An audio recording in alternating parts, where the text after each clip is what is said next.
তাদেরকে গ্রেপ্তার পূর্বক আইনের আওতায় নিয়ে এসে সর্বোচ্চ শাস্তি নিশ্চিত করা হবে, এটুকু আপনাদেরকে এনশিওর করতে পারি।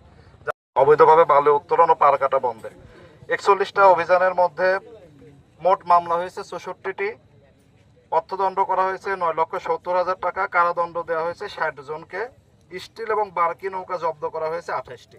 এখন যে বিষয়টা মনে করেন, এখানে পার কাটার যখন ঘটনা দু একটা ঘটে, আমাদের কাছে যখন তথ্য যায়, আমার উপজেলা প্রশাসনের কিন্তু কোনো স্পিড বোট নাই। এখন আমার কাছে তথ্য যাওয়ার পরে আমার স্পিড বোট রেডি করে সবকিছু লজিস্টিক ম্যানেজ করে এই পর্যন্ত আসতে মিনিমাম 40 থেকে 45 মিনিট সময় লাগে। এটা যদি দিনে হয় দিনে, আর রাতের ব্যাপারটা তো আলাদা। একদিন এমন হয়েছে রাত 2:30টার সময় আমি ওসি সাহেব দুইজনে ট্রাই করছি, কোনো স্পিড বোটের ড্রাইভারকেই পাই নাই, ফোন ধরে নাই কেউ। স্বাভাবিকভাবে তাদের 2:30টার সময় ফোন ধরারও কথা না, কারণ তারা তো আমার চাকরি করে না।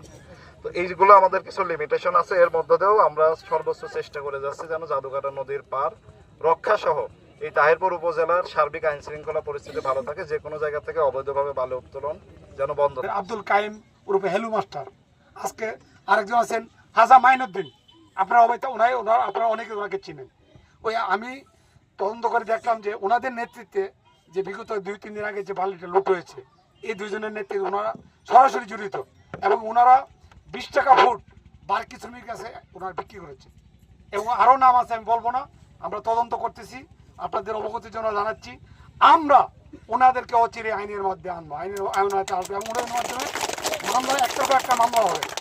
এবং ওনাদের আমরা ঘোষণা করলাম যে ওনারা যদি নদীর পাড়ে আবার আসে, এই দুজনের নাম বলছে, আরও নাম বলি নাই, এই যারা আমরা প্রায় 60 থেকে 80 জনের আমরা চিহ্নিত করছি। ওনারা নদীর পাড়ে আসতে ওনাদের অ্যারেস্ট হবে, নদীর পাড়ে আসতে অ্যারেস্ট হবে, কারণ ওরা চিহ্নিত দুষ্কৃতিকারী।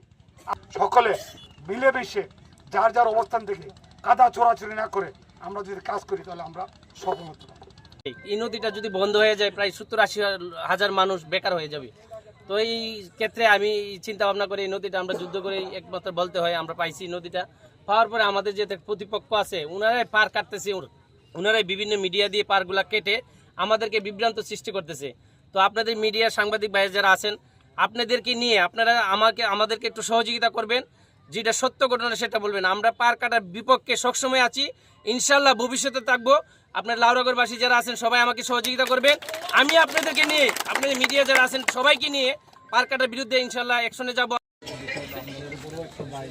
আপনাদের বিরুদ্ধেও অনেক স্থির আছে, আপনারা এই ক্ষেত্রে আপনাদের কতটুকু দায়বদ্ধতা, আপনারা কি কি প্রিভেন্টিভ মেজার নিয়েছেন বা পার কাটা বন্ধে যারা আছেন, গ্রামবাসী যারা আছেন বা আপনারা যারা উপস্থিত আছেন সাধারণ মানুষ, তাদের কাছ থেকে একটু শুনতে চাচ্ছি যে এটা আসলে কি কারণে হচ্ছে বা কারা এই ঘটনা মোতায়েন করছি।